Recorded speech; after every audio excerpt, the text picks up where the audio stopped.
வணக்கம். இன்றைக்கி என்ன பார்க்க போகிறோன்னா, அம்மா ஃபேன் நம்ம வீட்டில் எல்லார் வீட்லேயும் இருக்கும். அது இது மாதிரி மண்டை உடஞ்சி சிஞ்சி வெளியே தேவையில்லாம் வெளியே எடுத்து போட்டுருவோம், யூஸ் பண்ண மாட்டோம், அவ்வளோதான் ஓடலாம் நினச்சி விட்ருவோம். ஆனால் அது ஆகும். அது மேலே ஹெட்டு மட்டும் உடஞ்சிருக்கும். அதை சரி பண்ணலாம். அதை சீலிங் பண்ணால் கன்வெர்ட் பண்ணலாம்.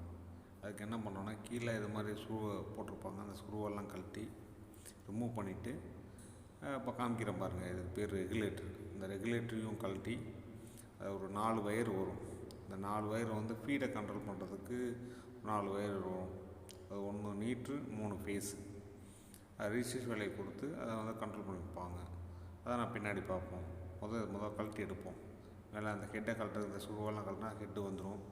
கீழே ஸ்டாண்டிங் கழட்டுறதுக்கு இந்த இது கொடுத்துருப்பாங்க, அதுவும் கழட்டினா வெளியே வந்துடும்.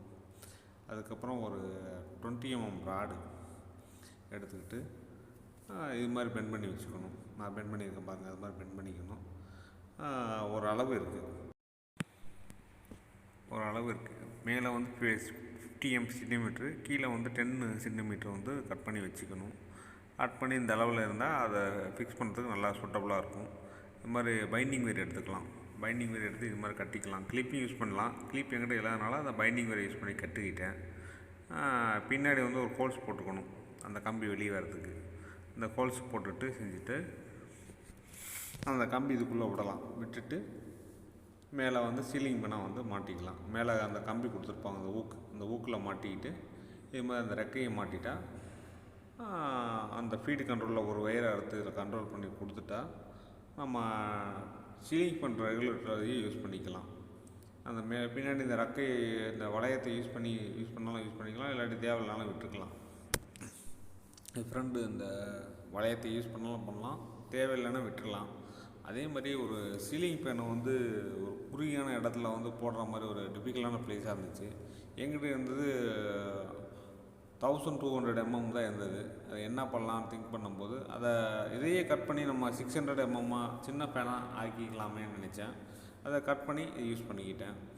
அதாவது இடைஞ்சலான ப்ளஸில் யூஸ் பண்ணிக்கலாம். இதுக்காக நம்ம கடையில் போய் ஒரு ஃபேன் வாங்கி அதை ஃபிக்ஸ் பண்ணுறத தவிர்த்துட்டு நம்ம இருக்கிறத வச்சு இது மாதிரி கட் பண்ணி யூஸ் பண்ணிக்கலாம். இது உங்களுக்கு யூஸ்ஃபுல்லாக இருக்குன்னு சொல்ல வரேன். அதே மாதிரி தோட்டத்தில் இந்த சாட்டை நம்ம பார்த்துருப்போம். அதாவது தோட்டத்துக்கு கரண்ட்டு யூஸ் பண்ணுறவங்களும் இந்த சாட்டை பார்த்துருப்பாங்க. இதுதான் அதுக்குள்ளே இருக்கிற காம்பனன்ட்ஸு.